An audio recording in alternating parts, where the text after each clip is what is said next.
Oh, hi, Malcolm Nance in your giant Masterpiece Theater leather chair. How are you?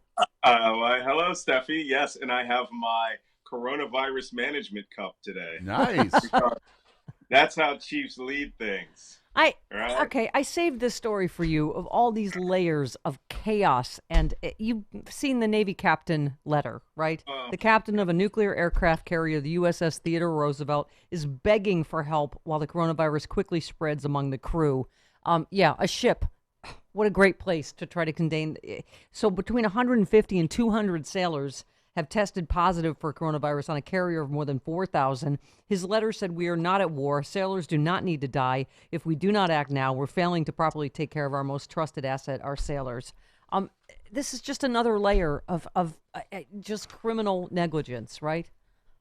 Absolutely. And let me give the props out to the captain of that ship. That anyone who's in command of an aircraft carrier, his next job is two-star admiral, right? He goes straight from that to that. He is one of those guys who is fast burning, fast selecting.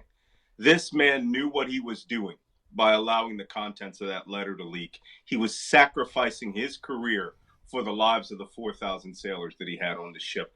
Hey, as far as I'm concerned, he's the next Secretary of the Navy. Yeah. Because anybody that would make a decision like that would beg for the life of their crew and let them understand that we are not in combat. That ship was not in war. It can quarantine. It can take the crew off.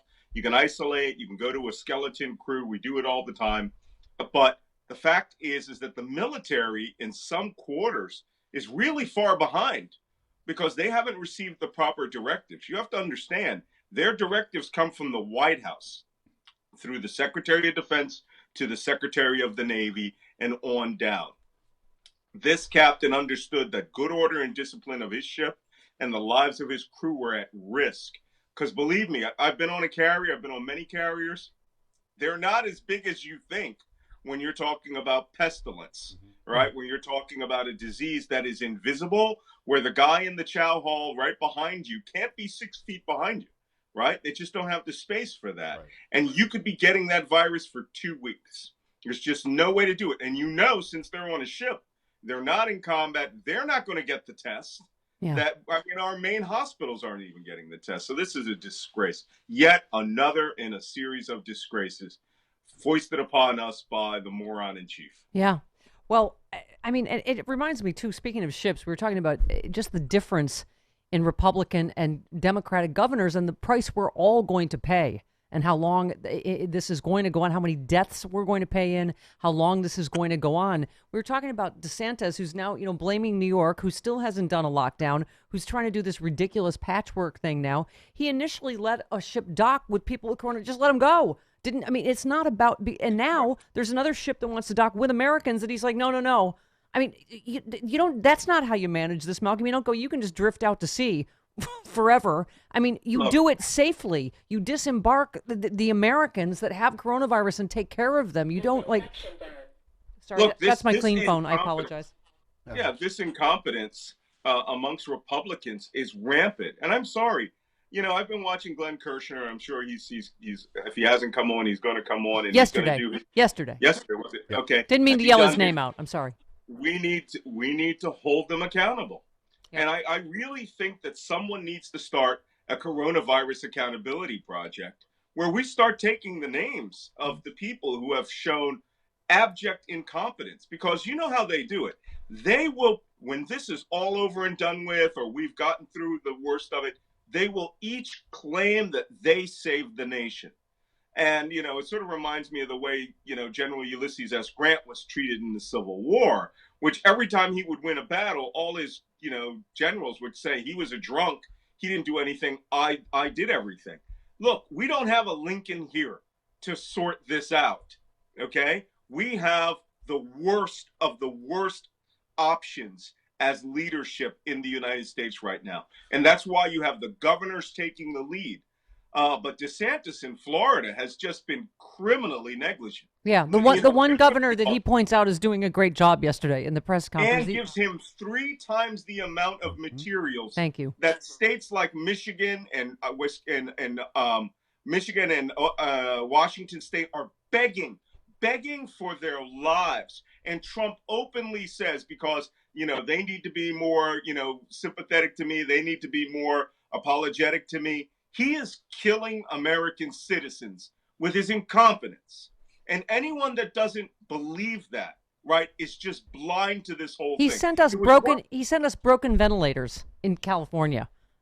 I mean, this isn't some accident that no one notices. And you know what Newsom did? He fixed them and sent them, yeah, fixed them. It's just, of course. as you said, Foreign Policy magazine says it's more glaring than Pearl Harbor and 9/11, and it's all the fault of Donald Trump's leadership. Period. What Foreign Policy magazine writes. I mean, it's. You tweeted about Trump saying testing per capita is thrown off by abundant farmland, and you just said, "Oh my God, he's so stupid."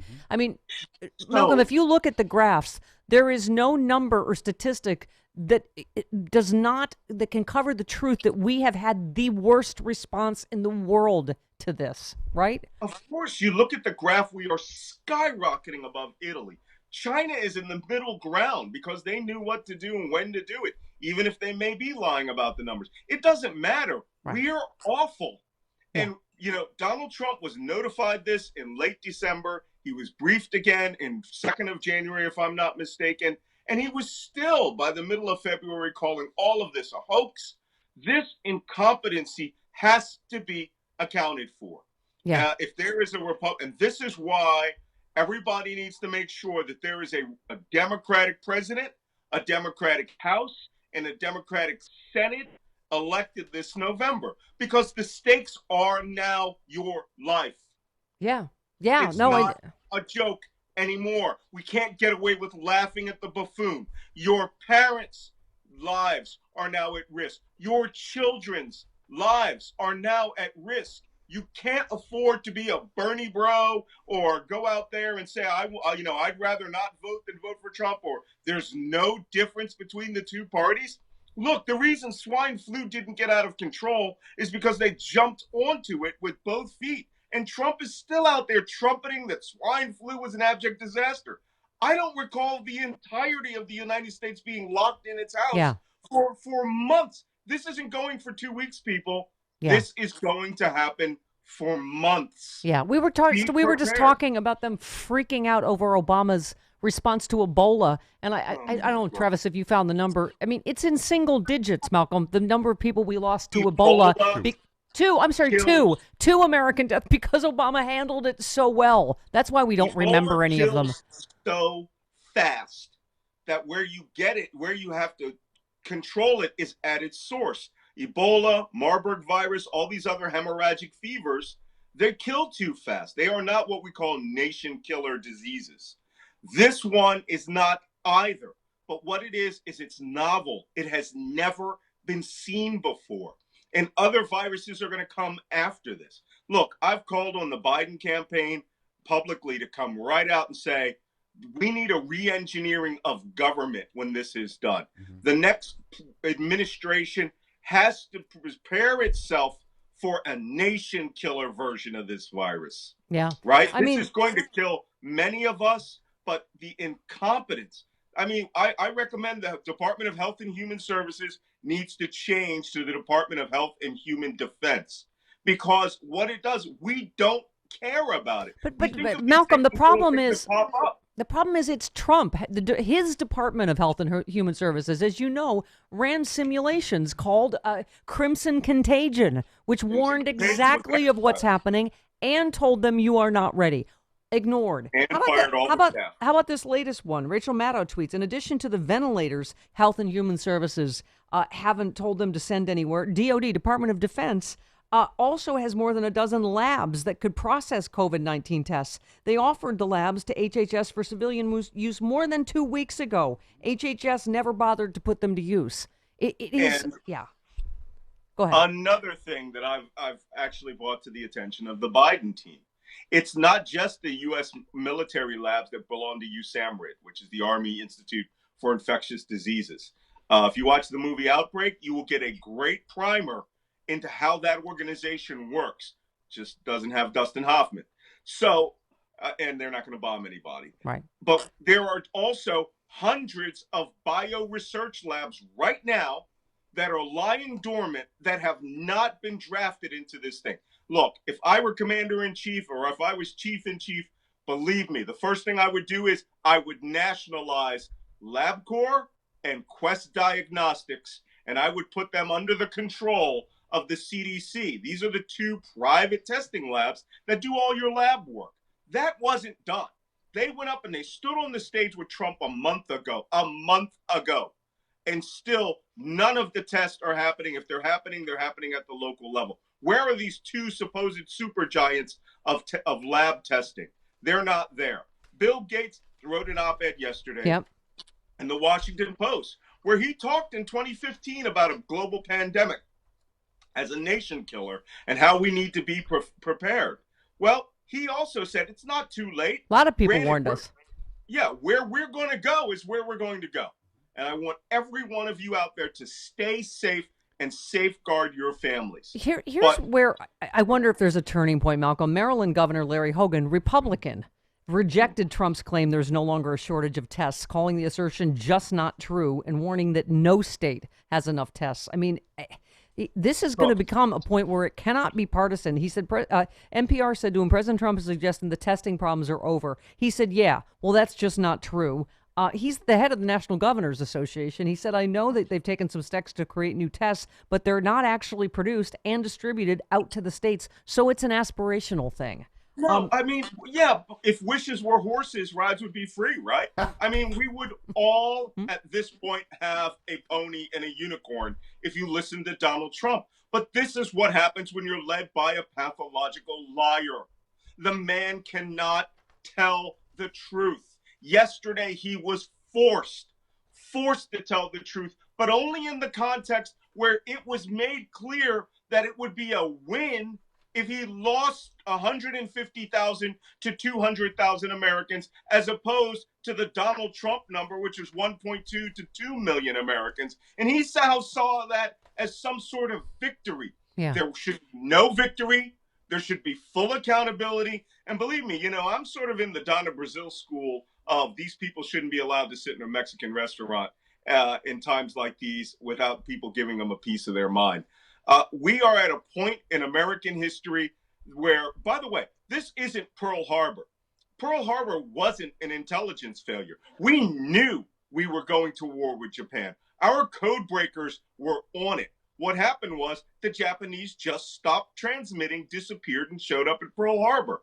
But we turned around and we mobilized this nation, and within 2 years defeated the Japanese war machine at Midway.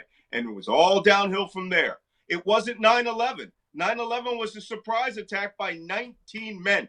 This was simulated and war gamed out.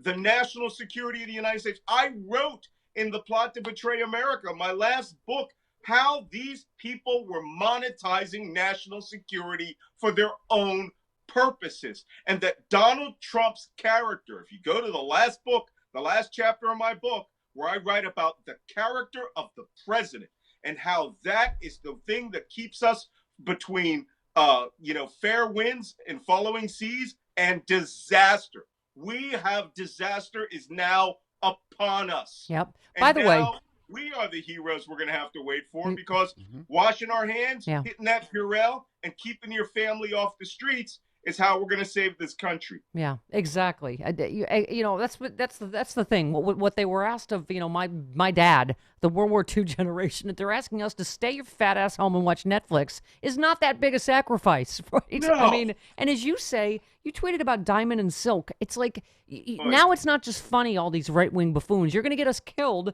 They're speculating coronavirus deaths are being inflated to make Trump look bad. You said so. Now we're inventing dead people. Okay. Yeah. That's all they said. They said these numbers aren't real. These numbers, they just jumped up 10,000 by today. That's because we finally calculated that those were from coronavirus. Listen, I'm finished with the right-wing fools. And this is why Fox News fired Trish Regan after her, batshit commentary. Oh, okay. All right. Hey, Sailor, not on the poop deck. Okay, go. Wait, what? I thought this was cable. This is not the happy hour. Go ahead. Too much Al Franken. Yeah, that's all I can say. Yeah, that's what comes from cheating on me with Al Franken.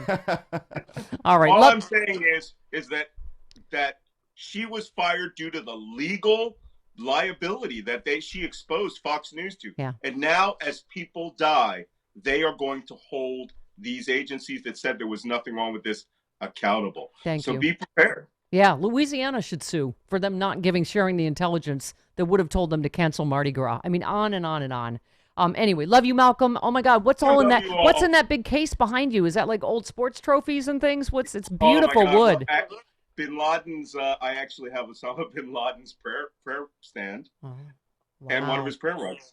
So I have Wow. Okay, you're that's not my going to I beat love you Malcolm bugs. Nance's fancy wooden case back there. Look at that. Wow. Not Okay. that. So Love you. that's the Masterpiece Theater of Ta.